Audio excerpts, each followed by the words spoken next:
There's a particular kind of memory many people carry from growing up in Britain during the 1960s. Not a single moment, but a feeling. The sound of a radio drifting through an open window. The smell of warm tarmac on a summer street. Children running freely, scraped knees and all, long after the sun had dipped behind the houses. It felt safe, familiar, almost innocent. But when you slow those memories down and really look at them, something else begins to emerge. A quiet truth we rarely questioned at the time. That much of what surrounded us every day wasn't just risky by today's standards, it was genuinely dangerous. Not because anyone was careless, but because nobody warned us. Nobody explained the risks. And so we carried on, assuming that normal meant safe. So let's take a calm walk back through everyday life in Britain during the 1960s and look again at the dangers we once accepted without a second thought. Number 1. No sunscreen, ever. Summer in Britain during the 1960s had a particular rhythm. Shirts came off the moment the sun appeared, paddling pools were dragged into front gardens, and children spent entire days outdoors without a care in the world. What never appeared, however, was sunscreen. It simply wasn't part of everyday life. Sunburn was seen as a temporary inconvenience rather than a health risk. A red, peeling nose meant you'd had a good day outside. Parents might dab on a bit of aftersun or perhaps some cold cream, but protection beforehand was almost unheard of. Children baked on beaches, lay on hot pavements, and cycled for hours under clear skies with no hats, no shade, and no concept of long-term damage. Today, we talk constantly about skin cancer, UV exposure, and sun safety. But back then, the sun was just the sun. Something to enjoy while it lasted. Number 2. Everyday noise slowly damaging hearing. The soundscape of 1960s Britain was louder than we remember. Homes echoed with radios turned up high, factories roared day and night, and traffic thundered through streets that weren't built for modern engines. And yet, nobody talked about hearing damage. Children sat inches from crackling televisions. Teenagers blasted records in tiny bedrooms. Adults worked long shifts surrounded by machinery with no ear protection at all. Temporary ringing in the ears was brushed off as nothing more than part of the job. Today, we understand how prolonged noise exposure slowly erodes hearing. Back then, hearing loss was simply something that happened to older people with no obvious cause. The danger wasn't sudden or dramatic, it was quiet, gradual, and completely ignored. Number 3. Unsafe playground equipment. Playgrounds in the 1960s were built with one goal in mind: fun. Safety was very much an afterthought. Tall metal slides heated by the sun, concrete surfaces beneath swings, and roundabouts that spun at alarming speeds were all perfectly normal. Children climbed high, fell hard, and got straight back up again if they could. Broken bones and chipped teeth were seen as unlucky accidents rather than design flaws. There were no soft surfaces, no safety rails, and certainly no warning signs. Today's playgrounds are padded, fenced, and carefully regulated. But back then, the playground itself was a test of resilience. You learned quickly where not to fall, because falling really hurt. Number 4. Children using sharp tools unsupervised. In many British homes during the 1960s, children were trusted with tools that would make modern parents deeply uncomfortable. Pocket knives, chisels, saws, and heavy garden shears were often handed over with little more than a brief warning. Boys whittled sticks, helped in sheds, or assisted with DIY projects using real, sharp equipment. Girls might help with sewing or household repairs involving needles and blades.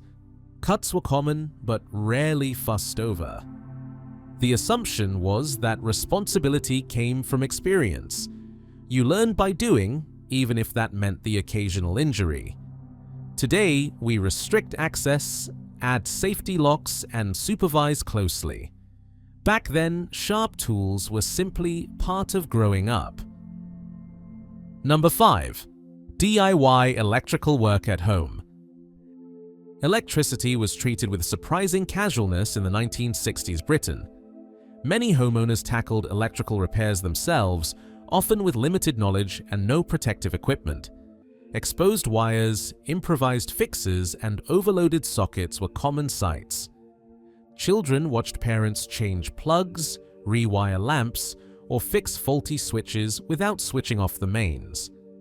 Curiosity sometimes led kids to poke, prod, or imitate what they'd seen, unaware of the danger. Modern safety standards exist because of lessons learned the hard way. But back then, electricity felt invisible and manageable until something went wrong. Number 6. Open fires and gas heaters indoors. Open fires were the heart of many British homes in the 1960s. Coal fires crackled in living rooms, gas heaters glowed brightly, and ventilation was often poor or non-existent.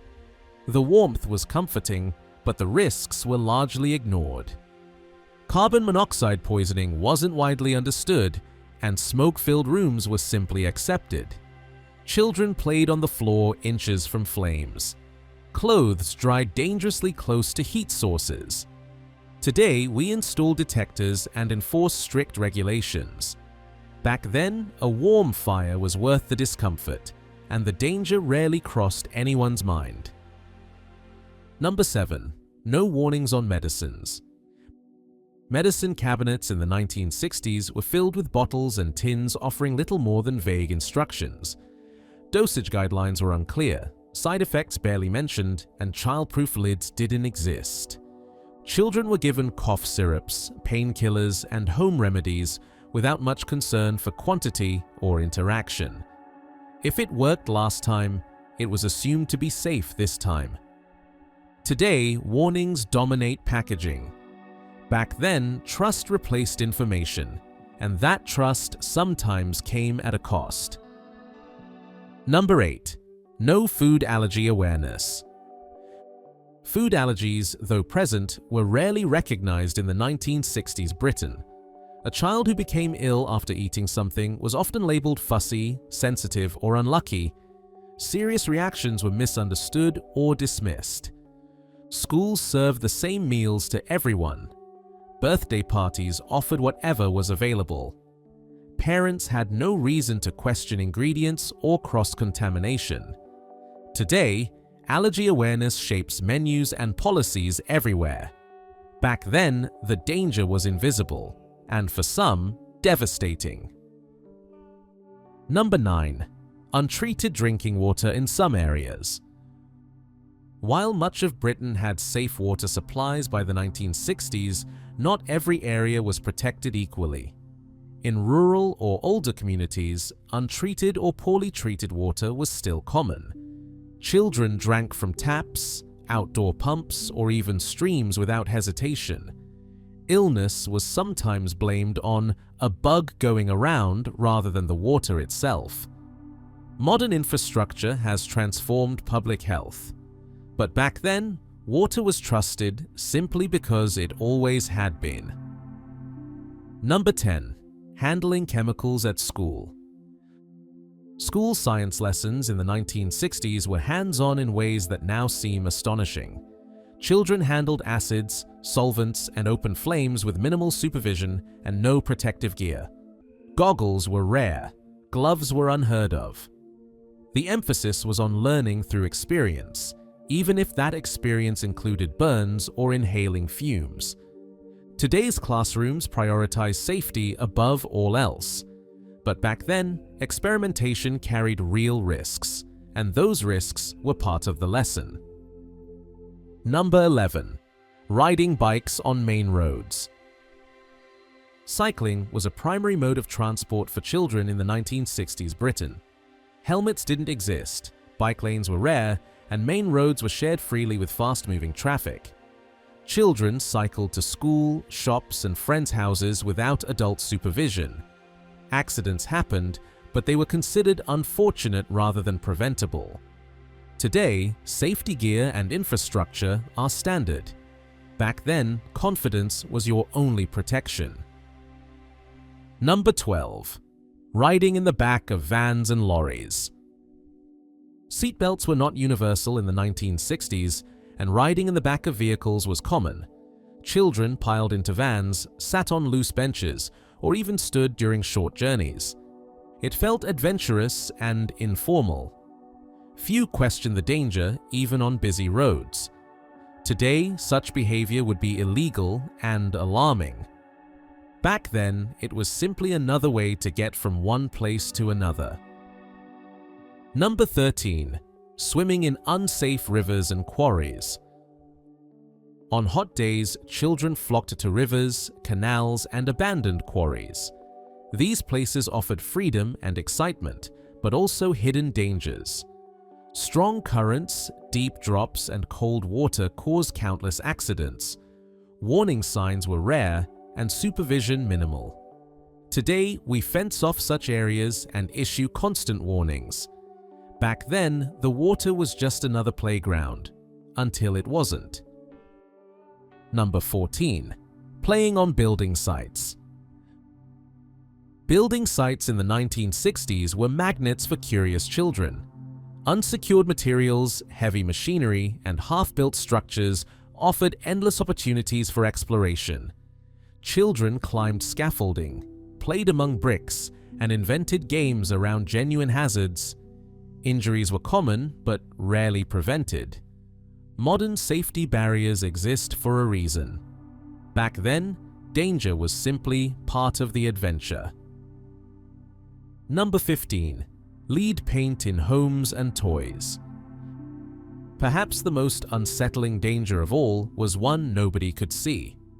Lead paint coated walls, toys, and furniture throughout Britain during the 1960s. Children touched it, breathed it in, and sometimes even ingested it. The long-term effects weren't understood until years later, when the damage had already been done. Today, lead is tightly regulated. Back then, it was everywhere, silently harming those it surrounded. Looking back at everyday life in 1960s Britain, it's tempting to focus only on the freedom, the simplicity, and the sense of community. And those things were real, but so were the dangers. Not because people were reckless, but because knowledge hadn't yet caught up with habit. Perhaps that's what makes these memories so powerful.